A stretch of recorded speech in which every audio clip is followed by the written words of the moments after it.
I am Ferdinand Marcos, and I am the President of the Republic of the Philippines. I stand today on behalf of 110 million Filipinos. Hi everyone, hello universe. It's me again. Nakikita nyo yan? Yan po yung bagong tayo ng RM pump station irrigation dyan po sa Ormoc City. Galing talaga dyan po sa Liti, no? Nakita nyo yan? Bagong bago. Pumunta po ang Pangulo ngayong araw, August 18, 2025. Ay in-inspection niya yan, sabi sa inyo lagi niya in-inspection ang kanyang kanyang mga proyekto. Yan ang maganda sa isang Pangulo. Kanya lang mayroong mga ibang proyekto niya, tulad na lang nung flood control. Hindi naman lahat ng flood control na nagawa sa under the Marcos administration, palpak. Hindi po, mayroon talagang iilan. Tulad na lang yan, dito sa Bulacan, ayan. In-inspection niya yan. Talagang makita niyo yung inis niya talaga.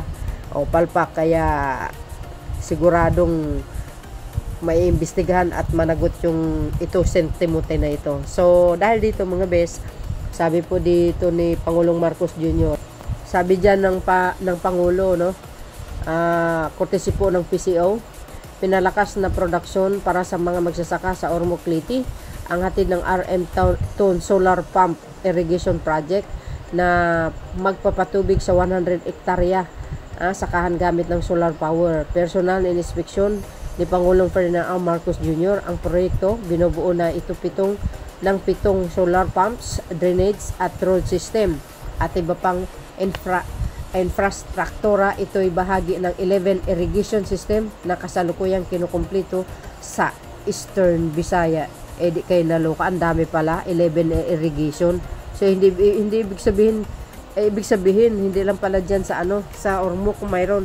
So marami pa pala mga kababayan, kaya abangan po natin yan, at syempre i-upload natin lagi. Yun naman ang goal natin dito, is tulungan ng Pangulo na i-upload ang mga magagandang proyekto niya, para ma-inform ang mamayang Pilipino na may nagawa ang Pangulo sa kanyang pamumuno bilang Pangulo ng Pilipinas. Ito po yung mga highlights. Ayan itong si Secretary ng NIA, kudos naman po sa kanya si Secretary Gillian. Masipag ito mga kababayan. Ito pa katuwa-tuwa na ng mga magsasaka talaga.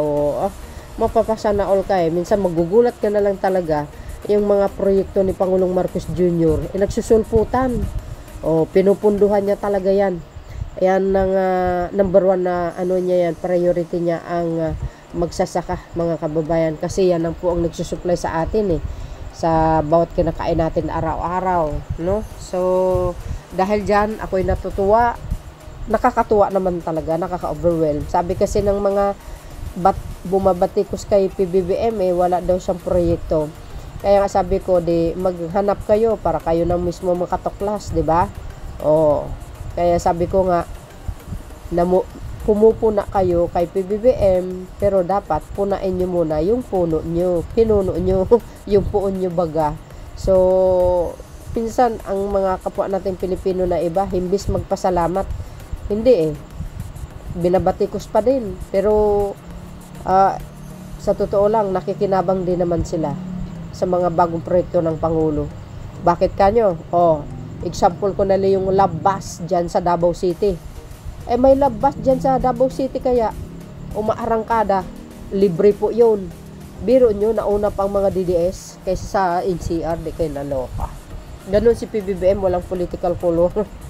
So, para kumpleto detalyado mga kababayan, panoorin nyo po itong video, no?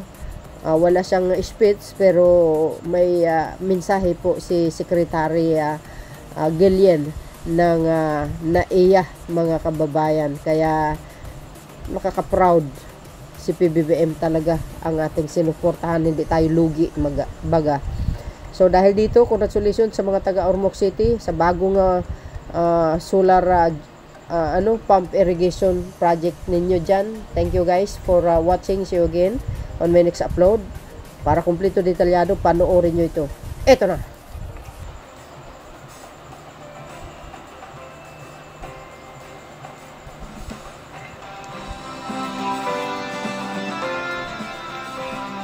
O, di ba mga kababayan, ang ganda? O, sabi ng mga DDS, walang project ang Pangulo. Tingnan nyo naman yan. Ang ganda ng ng solar pump irrigation system dyan sa Ormoc. Wow. Saan kayo niyan? Laking katulungan yan. Tingnan nyo naman. Shout out sa mga taga-Leyte, no? Sa Ormoc. At siyempre mga kababayan, sa mga Marcos Loyalist supporters, Filipino in OFW, shout out sa inyo. Ganda niyan mga bes. Wow! Woo! Mapapasa na all ka. Oh! Grabe! Oh! Ang ganda! Green na green! Oh! Ganyan dapat ang leader. Di ba? Ganyan dapat ang gayahin ng mga ibang mga ibang pangulo na nagdaan sana. Ganyan ginawa nila. Di mas lalong gumanda ang ekonomiya ng bansa. Dapat. At matugunan ang mga pangailangan ng mga magsasaka. O, tingnan nyo yan. See? Yung RM TAN solar pump irrigation dyan sa Ormoc City. Shout out sa mga taga-Ormoc. At kudos naman kay Secretary Guillen, mga kababayan. Tingnan nyo naman, oh. Ito walang boses, guys, no? Puro music. Kaya nagbo-voice over voice tayo. Yehey! Congratulations!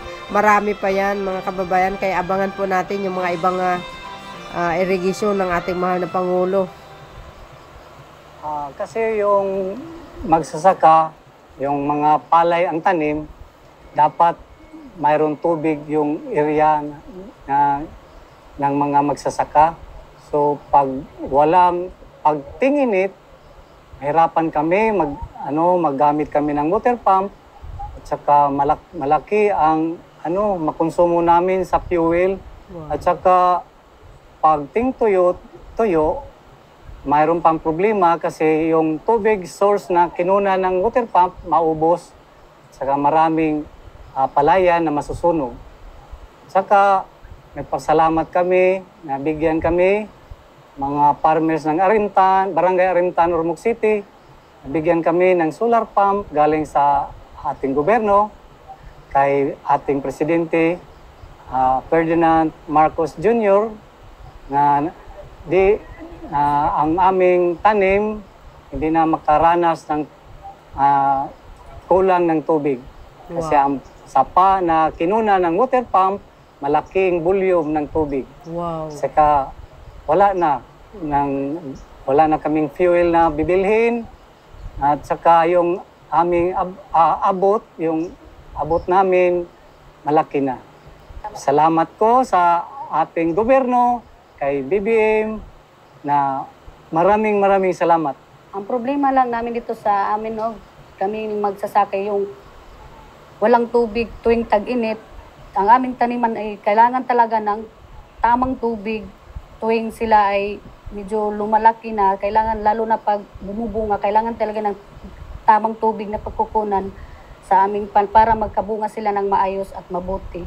At sa solar na namin natanggap, malaking tulong ito sa amin. Medyo nakatipid kami sa aming gastusin at nakabawas gastusin din. At sa pag mayroong araw, malaking solar lang siya eh. Hindi na kami bumibili ng diesel.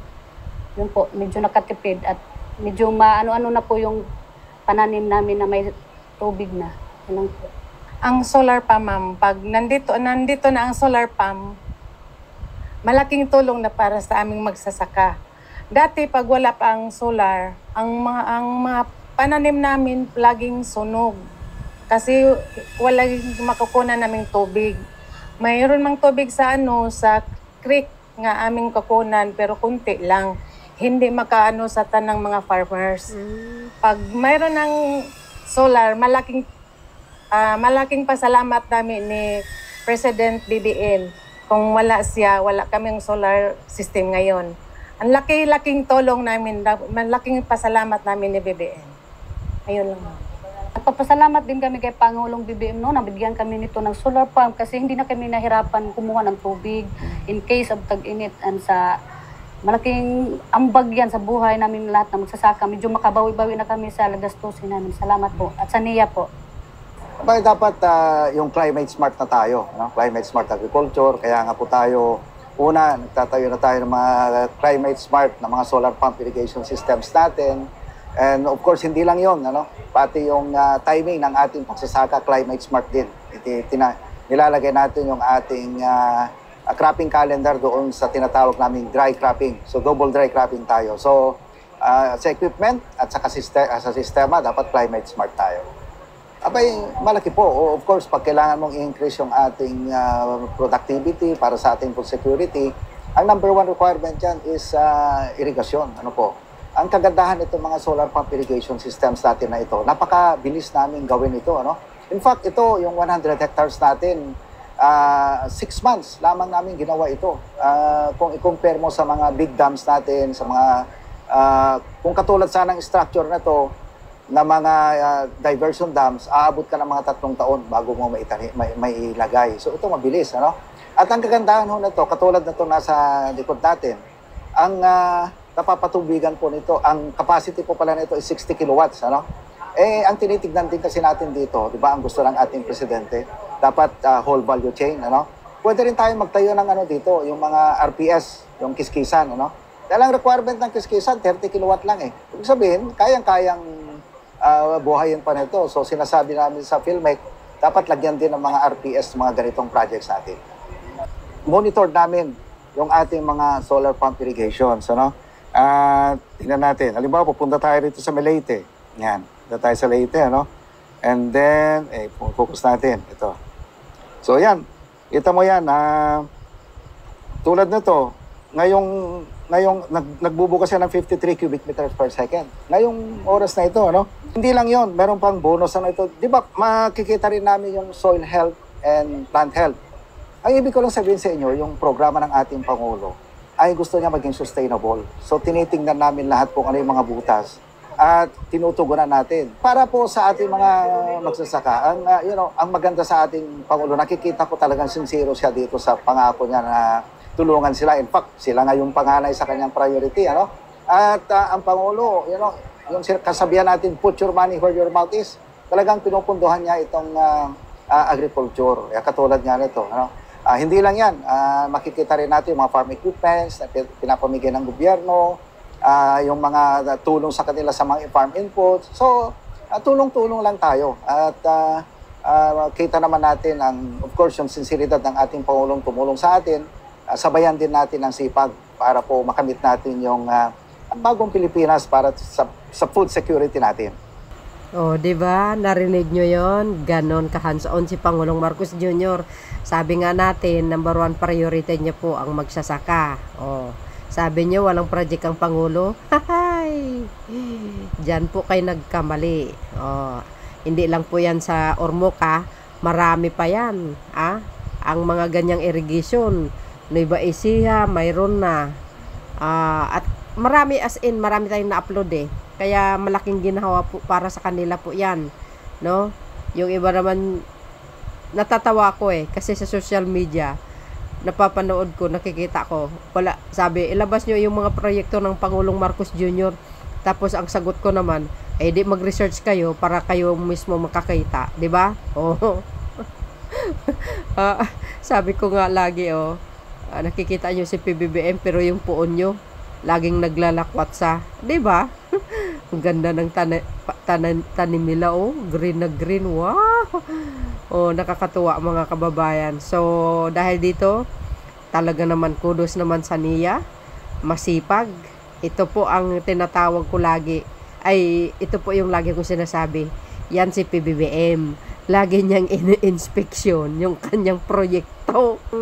Proyekto sa flood control ay kumbaga palpak. Hindi po, mayroong iba na talagang may kapabayaan. Tulad na lang dyan sa Bulacan. Naloko ako. Ayun nga, nagpunta sa Iloilo, yung yung flood control doon, binisita niya, in-inspection niya.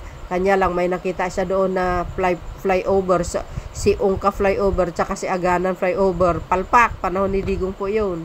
So, para sa akin, ako'y natutuwa, no? At least, yung mga magsasaka natin, hindi nila makakalimutan ng Pangulong Marcos Jr. dahil dyan sa mga irrigation na yan. Importante yan.